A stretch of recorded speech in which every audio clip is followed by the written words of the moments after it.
I'd like to welcome everybody to the podcast.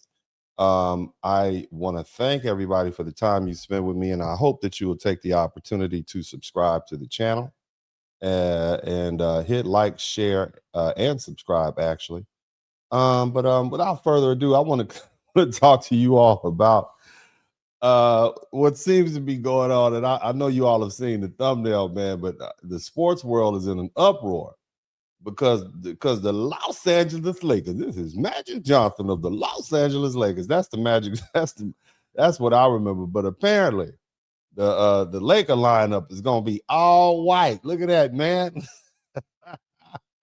Now I haven't really paid too much attention to basketball since Michael Jordan's last game, so I'm not gonna lie to you guys. I've never been a basketball fan, but I was pretty sure that basketball was something that the brothers had on lock. You know what I'm saying? It was just, I mean, you know, from the contrast in the 1950s to what I saw growing up in the 1980s, man, it was just always brothers balling. But my question to you all today is: does the NBA have black fatigue? Somebody type black fatigue in the chat room.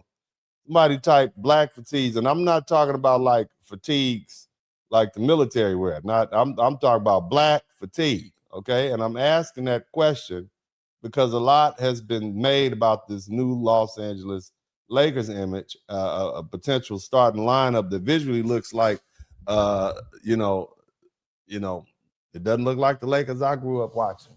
Okay, I grew up in like I said, I grew up in the 80s and the 90s. And I think back to Magic Johnson and Kareem Abdul-Jabbar and James Worthy and Byron Scott. And I think Showtime. You know what I'm saying? I think of a franchise that that for generations was not just successful, but culturally connected to Black America. But now when you look at this image, it hits different. Okay. A picture is really worth 1,000 words, man. And now let me be clear. I'm not saying these players can't play. Okay. I'm not saying Luke, he's elite. Austin Reeves can ball. Walker Kessler, Jake LaRivia, he can ball. I probably butchered that name, but and the others fit what the Lakers are trying to do. That's not what I'm saying, okay? But the current projections on the roster discussions have centered around the Lakers building, uh, Reeves, Luka, and Kessler, and depending on the final roster moves, and that might end up being the start lineup decision. But the question isn't just about basketball, okay? The question is image. The question is marketing.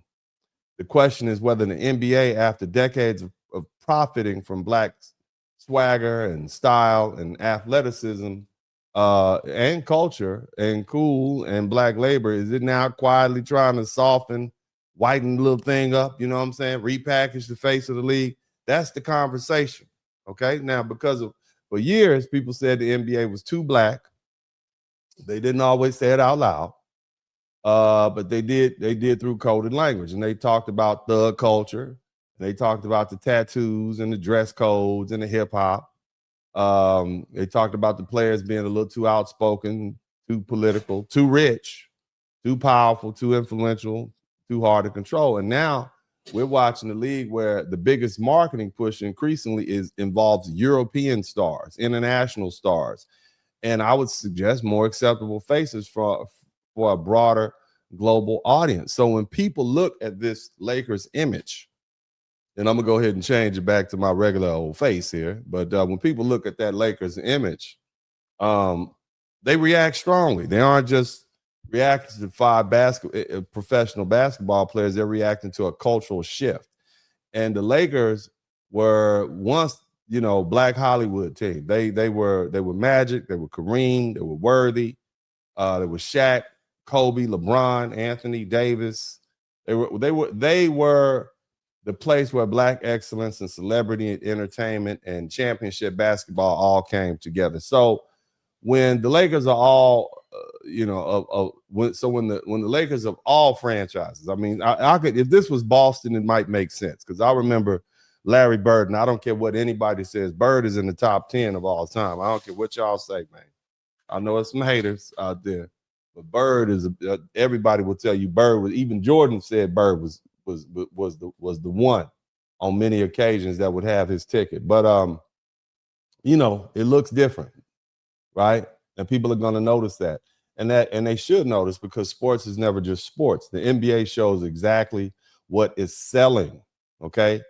All right. It sells faces, it sells stories, it sells fathers and sons, it sells international dreams. It sells redemption, it sells global expansion.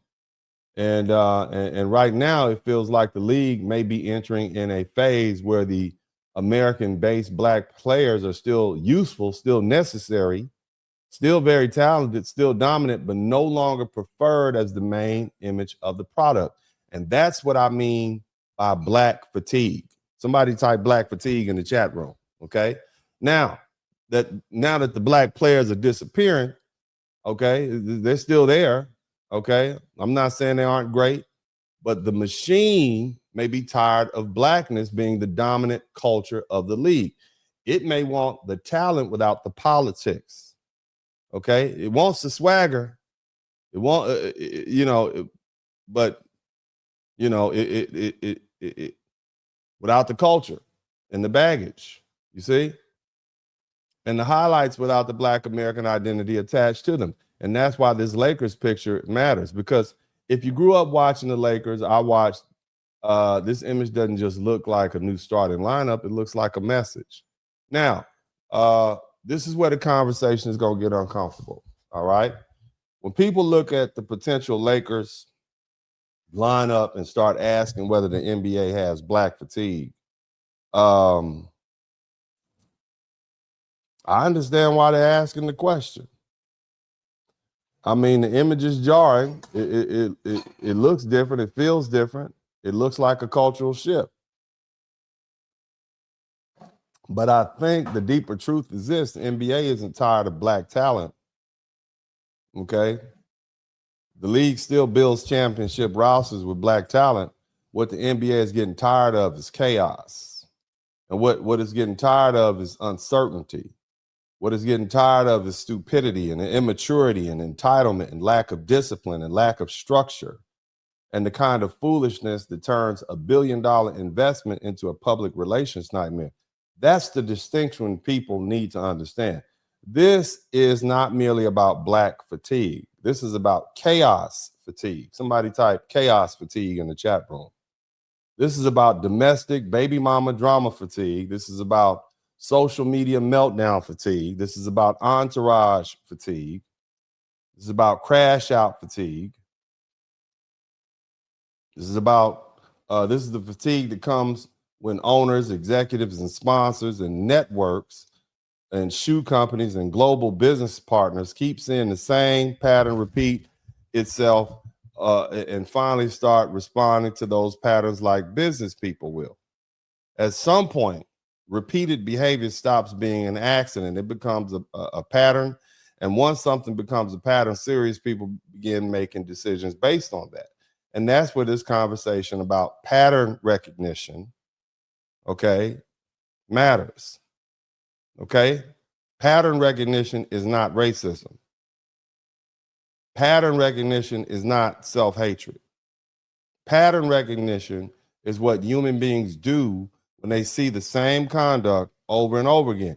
If a man is late every time you deal with him, eventually, at some point down the road, you stop calling the traffic.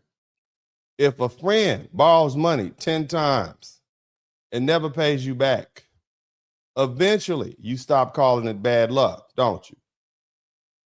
If a player keeps creating drama and embarrassing the whole organization, ignoring coaching, attracting legal trouble, fighting online, surrounding himself with fools, and making reckless decisions, eventually franchise stops calling it young and misunderstood and calls it what it is, a risk. And risk costs money. And that's what too many people don't want to face. $1 billion organizations don't have the luxury of pretending patterns don't exist.